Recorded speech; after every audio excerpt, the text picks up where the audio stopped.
గారు ఏబిఎన్ ప్రేక్షకుల సాక్షిగా గుండె మీద చేసుకొని చెప్తున్నా, ఈ ప్రభుత్వానికి జవాబుదారీతనం ఉంది, గుర్తుపెట్టుకోండి. మీరు ఆరోపిస్తున్నారు కదా, ఎక్కడ ఎవరు తీసుకుంటున్నారో పోయి కంప్లైంట్ చేయండి. నిజమని నిరూపించిన విచారణ సంస్థ మీకు, ఒకవేళ మీరు అధికారంలో కేంద్ర ప్రభుత్వంలో ఉన్నారు, మీరు కేంద్ర ప్రభుత్వంలో ఈడీ ఉన్నది, సిబిఐ ఉన్నది, మీరు ఫిర్యాదు చేయండి. కాంగ్రెస్ ప్రభుత్వం సిద్ధంగా ఉంటుంది. ఇవాళ కాంట్రాక్టర్స్ అంటున్నారు బయటకు వచ్చి,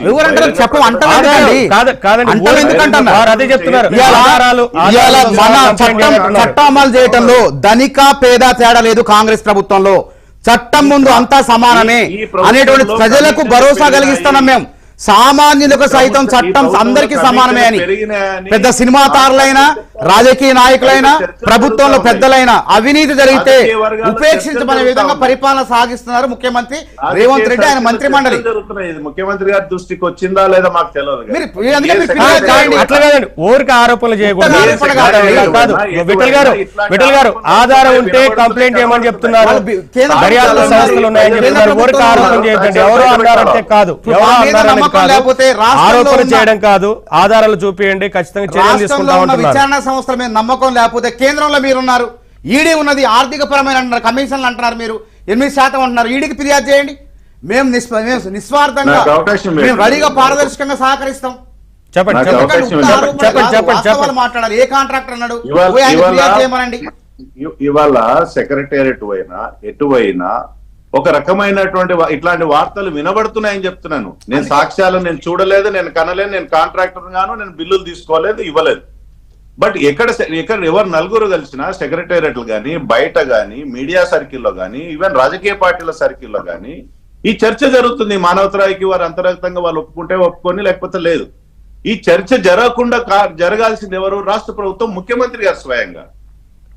మీ పాలనా పైన, యంత్రాంగం పైన పట్టు ఉందా? 40,000 కోట్ల కాదండి. ఇప్పుడు కాంట్రాక్టర్ చెప్పారని మీరు అన్నప్పుడు ఏంటంటే దర్యాప్తు సంస్థలో ఫిర్యాదు చేయొచ్చు, ఆ కాంట్రాక్టర్ తీసుకొని వచ్చి కంప్లైంట్ చేస్తే పారదర్శకంగా విచారణ జరిపిస్తాము, బాధ్యులపై చర్యలు తీసుకుంటాం అంటున్నారు.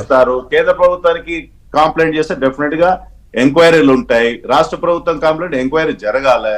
నేను కాదని 40,000 కోట్ల రూపాయలు పెండింగ్ బిల్లు చర్చల్లో ఇది చర్చ ఉందని చెప్తున్నాను. నేను నా దగ్గర ఆధారాలు లేవు, నేను చెప్పట్లేదు. కానీ సెక్రటరీ అడ్మినిస్ట్రేటివ్ సర్కిల్ లో కాదండి,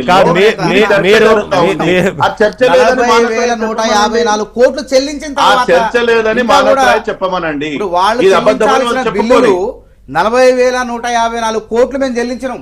R&Bలో, ఇరిగేషన్ లో, అన్ని శాఖల్లో కూడా. ఇంకెక్కడా వచ్చింది సమస్య?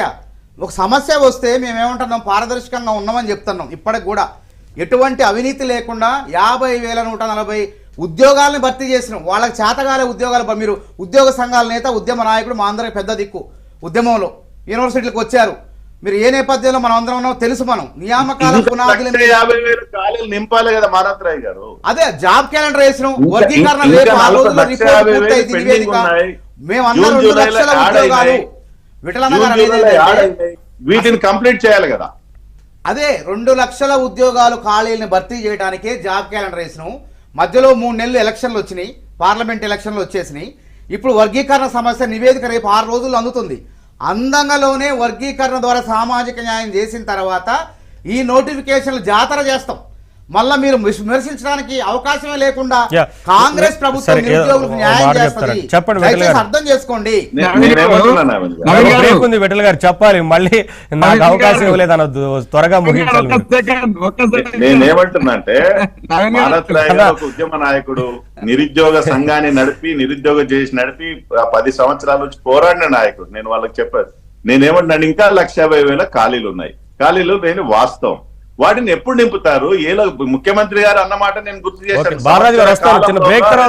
ఖాళీలు నింపుతామని చెప్పారు. అందుకోసమే నేను గుర్తు చేశాను. దళితుని చేయకుండా చేయమండి. రాష్ట్రం మొత్తం తప్పించుకోమండి. ఆల్రెడీ 20 లక్షలు